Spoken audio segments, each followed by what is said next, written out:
Ini adalah kisah tentang seorang bayi yang diselamatkan ular raksasa utusan Nyi Roro Kidul setelah mobil orang tuanya mengalami kecelakaan. Semua orang yang mendengar cerita ini pasti akan meneteskan air mata. Apa yang sebenarnya terjadi? Mari kita simak kisah lengkapnya. Malam itu, hujan turun deras membasahi sepanjang jalan pantai selatan Jawa. Langit gelap dipenuhi awan pekat. Sesekali kilat menyambar, menerangi panorama karang tajam dan ombak yang menggulung liar. Suara gemuruh petir bercampur dengan deru mesin mobil mewah yang melaju kencang di jalanan licin. Di balik kemudi, seorang pria berjas hitam dengan raut wajah tegang menggenggam erat setir. Di kursi belakang, seorang wanita muda dengan gaun mahal memandangi layar ponselnya sambil sesekali mendesah gusar. Tak jauh darinya, seorang bayi tertidur di dalam kursi bayi yang dipasang dengan hati-hati. Tiga sosok itu terlihat seperti keluarga kaya yang sedang dalam perjalanan penting, meski arah dan tujuan mereka tampak misterius. "Pelankan sedikit, Pak," seru wanita itu dengan nada cemas. "Jalan ini terlalu berbahaya dalam hujan seperti ini." "Saya tahu, Bu, tapi kita harus segera keluar dari daerah ini sebelum..." Sopir itu terputus oleh suara ban yang mendadak kehilangan traksi di atas aspal yang licin. Mobil mewah itu tergelincir. Dalam sekejap, roda-rodanya tak lagi terkendali. Jeritan wanita muda itu menggema di dalam kabin, sementara pria di kursi depan hanya bisa mencoba memutar setir dengan sia-sia. Kilat kembali menyambar, memperlihatkan jurang curam di tepi jalan yang kini menjadi jalur jatuh mereka. Mobil itu terguling, menghantam bebatuan, dan akhirnya terjun ke dasar jurang yang gelap. Suara dentuman keras bercampur dengan suara ombak yang menghantam tebing. Semua menjadi sunyi dalam sekejap, hanya menyisakan hujan deras yang terus mengguyur. Namun, di tengah reruntuhan mobil yang hancur, tangisan bayi lirih terdengar, nyaris tenggelam oleh suara alam. Tangisan itu bergema, seolah memanggil sesuatu dari kedalaman laut yang gelap. Dan dari arah ombak, sesuatu bergerak mendekat. Bayangan besar dengan sisik yang berkilauan seperti permata muncul dari dalam air. Tubuhnya yang panjang dan melingkar menimbulkan aura agung sekaligus menyeramkan. Ular raksasa, pelayan Nyi Roro Kidul, muncul dari lautan. Matanya yang bersinar kehijauan memandangi reruntuhan mobil, lalu berhenti pada bayi kecil yang menangis lemah, terbungkus selimut basah. Malam itu, takdir mulai terukir di bawah langit murka pantai selatan. Api mulai menjalar dari kap mobil yang ringsek di dasar jurang. Bau bensin yang menyengat menyatu dengan udara dingin yang dipenuhi aroma asin laut. Bayi itu menangis semakin keras. Tubuh kecilnya menggigil di dalam selimut yang mulai basah oleh hujan. Ular raksasa itu mendekat. Tubuhnya melingkar dengan anggun di sekitar reruntuhan. Sisik-sisiknya yang berkilauan memantulkan cahaya kilat, menciptakan kilauan aneh di tengah kegelapan. Matanya yang bersinar kehijauan memandangi bayi itu dengan tajam. Seolah tahu apa yang terjadi, ia menundukkan kepalanya untuk mengamati lebih dekat. Api di mobil semakin membesar, mengancam meledak kapan saja. Dengan gerakan cepat, ular itu menjulurkan lidah bercabangnya, mencium udara, memastikan tidak ada ancaman lain di sekitar. Ia mendekatkan moncongnya ke bayi itu dan dengan lembut menggigit selimutnya, mengangkat tubuh kecil tersebut dengan hati-hati. Anehnya, api yang menjalar di sekitar mobil tidak melukai ular itu. Sisiknya yang keras dan berkilauan tampak kebal terhadap panas yang menyengat. Ia bergerak perlahan, meninggalkan reruntuhan sebelum ledakan besar mengguncang malam.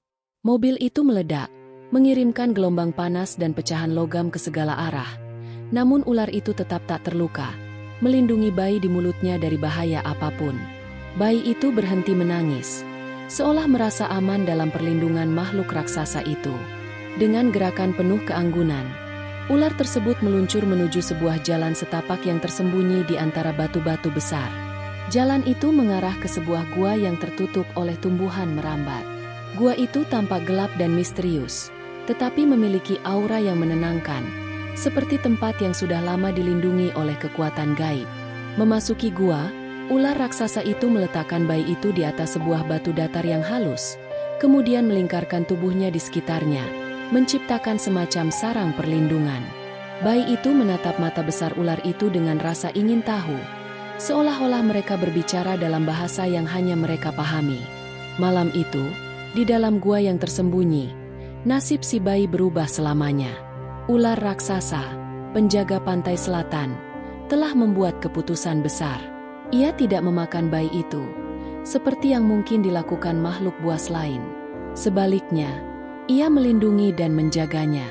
Ada sesuatu tentang bayi ini yang terasa berbeda, seolah-olah takdir besar telah mengikat mereka bersama. Dari luar gua, suara deburan ombak dan gemuruh hujan masih terdengar. Melodi alam yang seakan menyanyikan awal dari kisah luar biasa yang akan segera dimulai. Pagi itu, helikopter tim SAR mendarat di dekat lokasi kecelakaan di jurang pantai selatan. Anggota tim dengan sigap turun, menuruni lereng curam yang masih basah oleh hujan semalam. Mereka menemukan sisa-sisa mobil mewah yang terbakar. Kini tinggal rangka logam hangus. Bau asap masih terasa, meski api telah padam sepenuhnya. 2 korban ditemukan, lapor salah satu anggota tim melalui radio. Ia menunjuk kedua jenazah yang tergeletak tak jauh dari reruntuhan.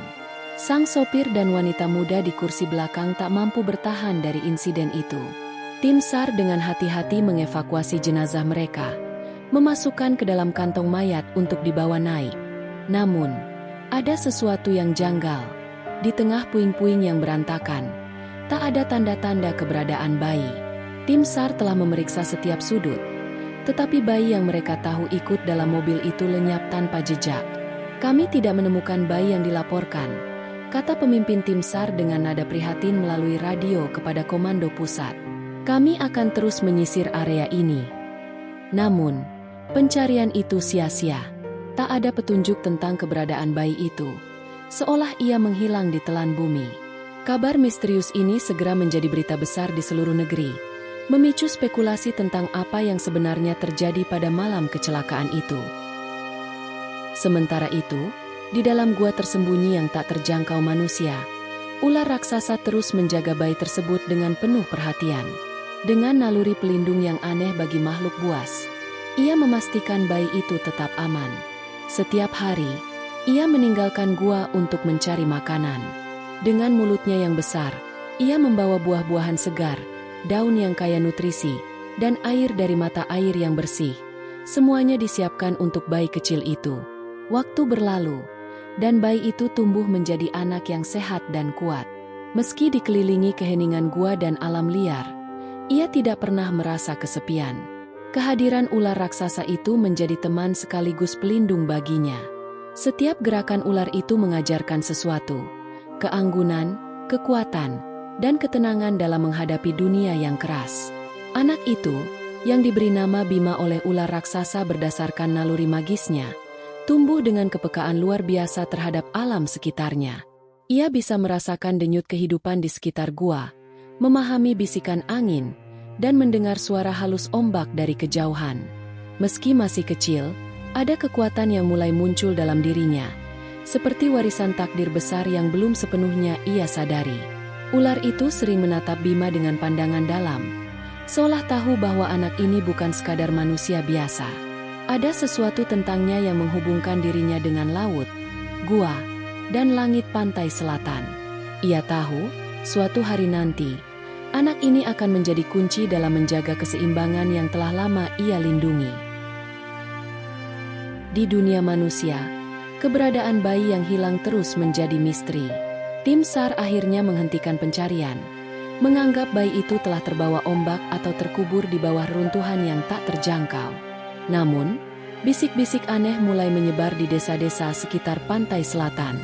Beberapa nelayan mengaku melihat bayangan besar di laut pada malam kecelakaan itu, sementara yang lain berbicara tentang suara-suara misterius dari dalam gua di tebing. Barangkali ini ulah penghuni gaib pantai selatan, bisik seorang nelayan tua, menunjuk ke arah laut dengan rasa takut. Nyi Roro Kidul dan para pelayannya tidak menyukai kehadiran manusia yang melampaui batas. Bima, yang kini tumbuh di bawah perlindungan ular raksasa, tak menyadari bahwa dirinya telah menjadi bagian dari legenda hidup pantai selatan. Ia hanya tahu satu hal, ia aman bersama pelindungnya, dan suatu hari, ia akan menemukan tujuan hidupnya yang sebenarnya. Di sebuah desa kecil yang berada di tepian pantai selatan, suasana mulai dipenuhi hiruk-pikuk. Penduduk desa berkumpul di balai desa, menyaksikan pemuka desa mereka, Pak Karjo, berdiri dengan senyum lebar di hadapan mereka. Di sebelahnya, seorang pria parubaya dengan jas mahal dan sikap percaya diri tampak sedang berbicara dengan nada meyakinkan. Pria itu adalah Pak Wira, seorang pengusaha kaya yang berambisi mengubah wilayah tersebut menjadi tempat wisata mewah. "Kita akan membangun resort megah di sini," ujar Pak Wira dengan nada penuh keyakinan. "Desa kalian akan berubah. Akan ada lapangan kerja baru, pengunjung dari kota besar, dan ekonomi desa akan maju pesat." Pak Karjo mengangguk setuju, sementara penduduk desa mulai berbisik-bisik. Sebagian dari mereka tampak antusias, sementara yang lain menyiratkan kekhawatiran. Wilayah yang dimaksud adalah hutan dekat pantai, tempat di mana pepohonan rimbun dan satwa liar menjadi bagian tak terpisahkan dari kehidupan desa. Hutan itu juga dianggap suci oleh sebagian penduduk, tempat yang dipercaya sebagai area perlindungan Nyi Roro Kidul dan para pengikutnya. Pak Karjo, seorang nelayan tua bernama Pak Minto, akhirnya angkat bicara. "Hutan itu adalah bagian dari kehidupan kita. Jika kita menghancurkannya, apa yang akan terjadi pada laut dan desa kita?" Pak Wira tertawa kecil, mencoba menyembunyikan rasa jengkelnya. "Jangan khawatir, Pak Tua. Kami sudah memiliki semua izin. Ini demi kebaikan kalian juga. Laut tidak akan terganggu, dan kalian tetap bisa melaut seperti biasa." Namun, di balik wajah tenangnya, Pak Wira menyimpan rencana besar. Ia tahu bahwa pembangunan resort akan membutuhkan penebangan besar-besaran dan pengerukan pasir di sepanjang pantai. Baginya, keuntungan besar lebih penting daripada menjaga keseimbangan alam. Di tempat lain, jauh di dalam gua yang tersembunyi, Bima yang kini berusia sekitar 10 tahun sedang bermain di dekat aliran air kecil yang mengalir di dalam gua.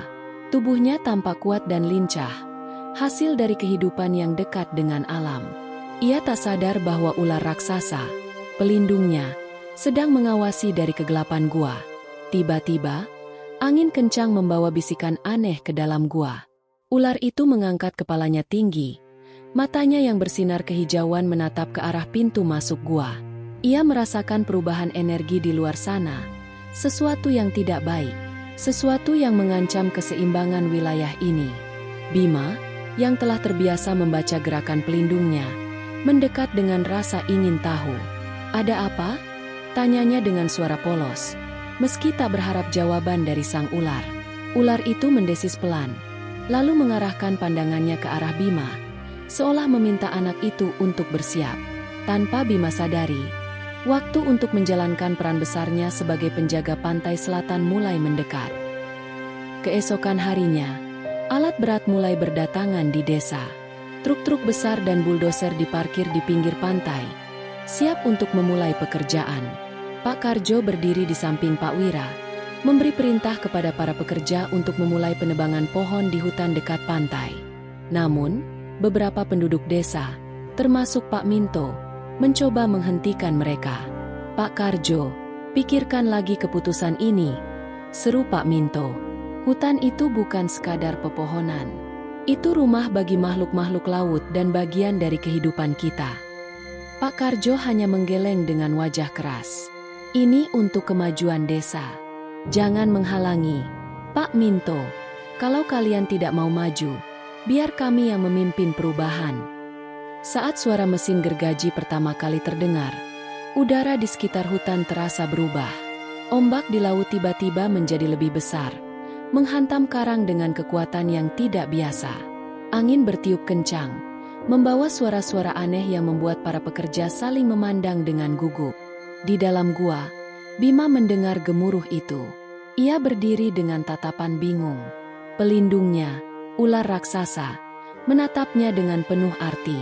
Dengan gerakan lambat namun tegas, ular itu mulai bergerak keluar dari gua, mengisyaratkan bahwa sesuatu yang besar akan segera terjadi. Di tepian hutan, para pekerja dihentikan oleh kejadian aneh. Salah satu buldoser yang mencoba maju tiba-tiba mogok, mesinnya mati tanpa sebab. Seorang pekerja melaporkan bahwa gergajinya patah saat mencoba menebang salah satu pohon besar di tengah hutan. Ini pasti karena tempat ini dikuasai makhluk gaib. Bisik salah satu pekerja dengan nada takut. Pak Wira mendengus. Jangan percaya tahayul. Perbaiki alat kalian dan lanjutkan pekerjaan. Namun, jauh di dalam hutan, kekuatan lain sedang bangkit. Alam pantai selatan, yang selama ini diam, mulai merespons ancaman yang datang. Dan di tengah semua itu, seorang anak bernama Bima, yang tidak mengetahui asal-usulnya, perlahan dipanggil untuk menjalankan perannya sebagai penjaga pantai selatan. Pagi itu, di lokasi pembangunan resort, para pekerja kembali berkumpul dengan ragu-ragu. Mereka mencoba melanjutkan pekerjaan meski rasa takut masih menghantui. Pak Karjo dan Pak Wira berdiri di pinggir lokasi, mengawasi dengan wajah serius. Namun, suasana tiba-tiba berubah ketika suara gemuruh terdengar dari arah hutan. Tanah di sekitar mereka bergetar pelan, diiringi oleh suara desisan panjang yang menggelegar. Semua mata tertuju ke arah hutan, di mana sesuatu yang besar sedang bergerak mendekat. Dari balik pepohonan, muncullah sosok Bima, berdiri dengan gagah di atas tubuh ular raksasa yang berkilauan seperti permata. Tubuh ular itu melingkar dengan anggun, sementara matanya yang bersinar kehijauan menatap tajam ke arah kerumunan. Para pekerja langsung mundur ketakutan. Beberapa di antaranya bahkan lari meninggalkan lokasi. "Siapa itu?" seru Pak Karjo dengan suara gemetar. Pak Wira, yang awalnya penuh rasa frustrasi, kini terpaku. Matanya tertuju pada anak kecil yang duduk di atas ular raksasa itu. Ada sesuatu tentang anak itu yang terasa familiar, tetapi ia belum bisa mengungkapkan apa. Bima, dengan keberanian yang terpancar dari setiap gerakannya, berbicara dengan suara lantang. "Hentikan pembangunan ini. Kalian telah merusak hutan dan pantai, tempat yang telah melindungi kehidupan banyak makhluk. Jika kalian terus melanjutkan, alam akan membalas." Pak Karjo dan para pekerja tampak bingung, sementara Pak Wira masih terpaku, memperhatikan anak itu dengan cermat. Lalu ia melihatnya, tanda lahir berbentuk lingkaran di dada Bima, yang terlihat jelas dari balik pakaiannya. Ia terdiam sejenak, matanya melebar, napasnya tercekat. "Tidak mungkin," bisiknya pelan. Pak Wira maju beberapa langkah, suaranya bergetar. "Anak itu, tanda lahir di dadanya. Itu adalah anakku. Anak yang hilang 10 tahun lalu." Semua orang menoleh ke arahnya dengan terkejut. Bahkan Bima sendiri tampak bingung mendengar kata-kata itu. Ia menatap pria itu, mencoba memahami kebenaran di balik ucapannya. Pak Wira melangkah lebih dekat. Meski ular raksasa yang berdiri di samping Bima membuatnya sedikit gentar. "Namamu, apakah namamu Bima?" tanyanya. Suaranya hampir pecah. Bima mengangguk perlahan, masih tidak mengerti sepenuhnya. Pak Wira menunduk. Air mata mulai mengalir di pipinya. "Kau adalah anakku. Kau hilang dalam kecelakaan itu.